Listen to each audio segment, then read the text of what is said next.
going inside. You can see it's outside and it cannot holding stacking.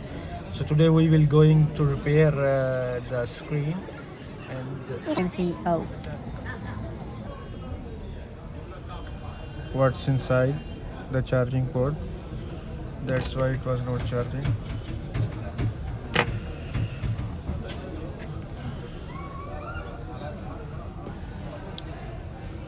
Oh.